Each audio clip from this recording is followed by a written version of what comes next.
I'm Billy Nicholson, and today we're meeting with Angie Engel, wife of Joseph Engel, who was a Pearl Harbor survivor. And Angie is going to tell us her perspective from the Navy wife. Now, tell us a little bit about your side of it as a Navy wife. Well, particularly you want to hear the morning. You want to hear the morning of December the 7th. Yes, ma'am. Well, it was Sunday morning, and at 7 o'clock we came.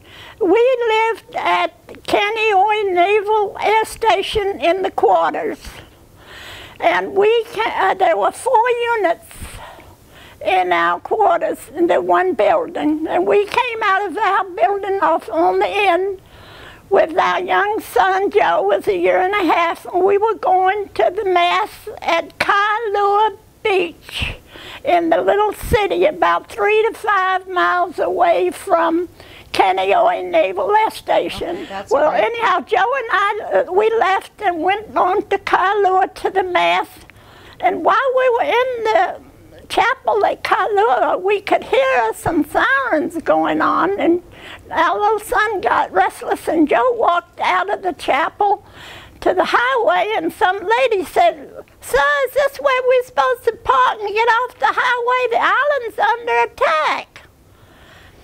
And Joe said he went over to the car and he turned on the radio, and the radio was saying, "All Army, Navy, and military personnel report to your post." So Joe went and told the rest of the military boys that were in the chapel to go back to Kaneohe. And you could see, as we drove toward Kaneohe, you could see the smoke and the flames.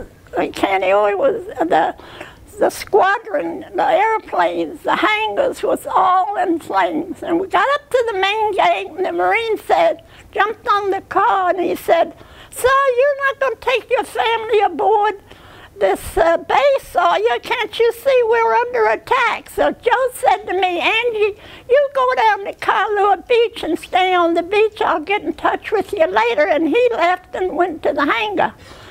I said, "I'm not going to the beach without going to the quarters and get some blankets and some food." And I did. And when I went to the quarters, right in front of my quarters, there was a big Japanese airplane with the big rising sun, and I was pointing at it. "Oh, there's a rising sun on that plane."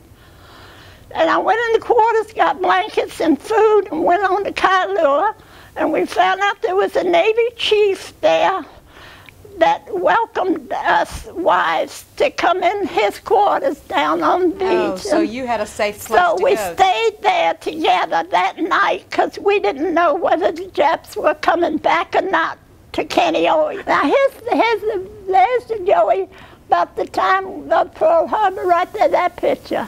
That's in Pearl City, Hawaii. We lived there before Kaneohe. Joe was on Ford Island where Pearl Harbor was.